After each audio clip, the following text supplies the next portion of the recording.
Hello my dear friends, welcome back to my new blog. कैसे हैं आप सभी? आई होप कि आप सभी लोग बहुत ही बढ़िया होंगे और उम्मीद है कि आप लोग अपनी पढ़ाई पूरी ईमानदारी से करने वाले हैं या कर रहे हैं, क्योंकि अब हमारे पास समय बिल्कुल ही कम बचा है।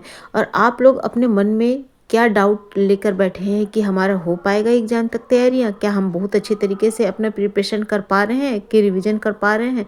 आप लोगों को क्या लगता है? क्या आप लोग कोई अपना प्लान बना लिए हैं?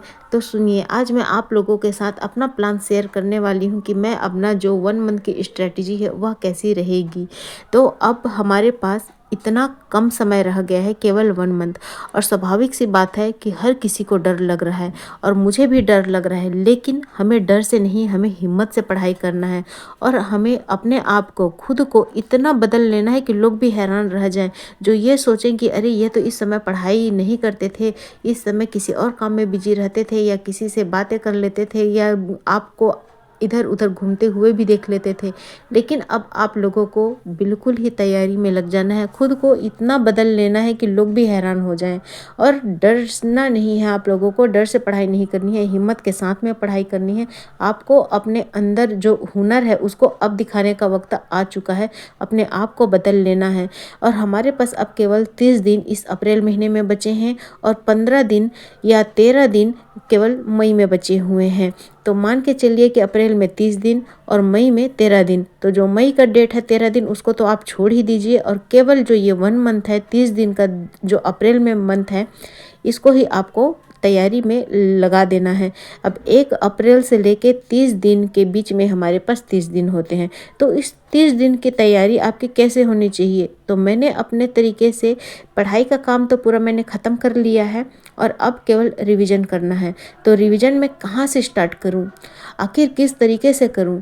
क्योंकि होता यह है कि हम अभी पढ़ रहे हैं, लेकिन पढ़ाई तो पूरा सिलेबस ख़त्म हो चुका है और यह इतना सारा है कि इसका रिवीजन में भी कम से कम आपको महीना भर से भी ज़्यादा का टाइम लगेगा।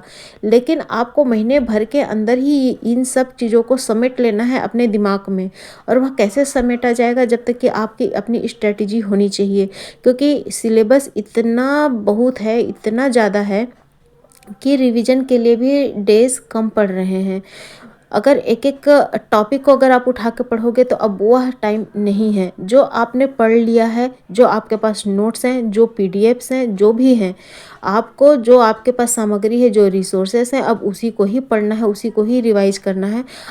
अलग से इधर उधर भटकने की कोई भी ज़रूरत नहीं है। तो मैंने अपनी स्ट्रेटजी यह बनाई है कि 1 अप्रैल से लेके 10 अप्रैल तक मुझे जंतु विज्ञान को ही टच करना है, जिसमें कार्डेटा, नॉन कार्डेटा, उसका जो सेल बायोलॉजी है, उसमें जो कार्बोहाइड्रेट, वसा, पाचन इत्यादि है, और साथ में ही 3 प्रैक्टिस सेट, जो मुझे 1 अप्रैल से 10 अप्रैल करना है। उसके बाद मुझे नेक्स्ट जो मेरा टारगेट है वह 11 अप्रैल से लेके 17 अप्रैल तक का है। मैंने जंतु विज्ञान के लिए 1 अप्रैल से 10 अप्रैल के लिए 10 दिनों का टारगेट इसीलिए रखा है क्योंकि अभी इस नए तरीके में जंप करने के लिए थोड़ा 1-2 दिन थोड़ा धीरे धीरे करके मूवमेंट आएगा, उसके बाद फिर स्पीड में आएगा। इसीलिए ही 11 से 17 अप्रैल के बीच में मुझे थोड़ा कम टाइम रखना है। और क्योंकि वह स्पीड आ जाएगी, उसके बाद से मुझे वायरस, शैवाल, कवक, ब्रायोफाइटा, टेरिडोफाइटा, एंजियोस्पर्म, जिम्नोस्पर्म जो फैमिली है उसकी सेल बायोलॉजी है, और जो माइक्रोस्पोरेंजियम, मेगास्पोरेंजियम, और जो साइकिल्स हैं जिसमें C3, C4 नाइट्रोजन साइकिल्स, और साथ ही 3 प्रैक्टिस सेट मुझे लगाने हैं। यह मैंने सोचा है अपना 1 तारीख से लेकर 10 अप्रैल तक जंतु विज्ञान और 11 अप्रैल से लेकर 17 अप्रैल तक का अपना वनस्पति शास्त्र। उसके बाद जो बचे दिन हैं 17 अप्रैल से 30 अप्रैल तक, उसमें मुझे जियोलॉजी, बॉटनी, जो प्रैक्टिस सेट जो मैंने अपने से जो पढ़ लिया है वह सारा चीज़ को मिक्स करके फिर से मुझे अगेन से रिवीजन करना है। तो इस तरीके से मेरी स्ट्रेटजी होने वाली है। और आप लोग किस तरीके से स्ट्रेटजी रख रहे हैं, आप अपना जो प्लानिंग है वह कैसे रख रहे हैं, आप लोग ज़रूर शेयर करिएगा। मैंने अपने तरीके से यह बता दिया है क्योंकि आज 1 अप्रैल है और 1 अप्रैल के आज से ही हमें लग जाना है। एक भी दिन इधर उधर डावाडोल नहीं करना है, अपने आप को इधर उधर नहीं करना है और खुद को इतना इस्टेब्लिश कर लेना है कि आप अपने आप में यस हम कुछ हैं, यह वाली चीज़ आनी चाहिए। आपको स्ट्रांग फील करना है, पॉजिटिविटी के साथ में बढ़ना है।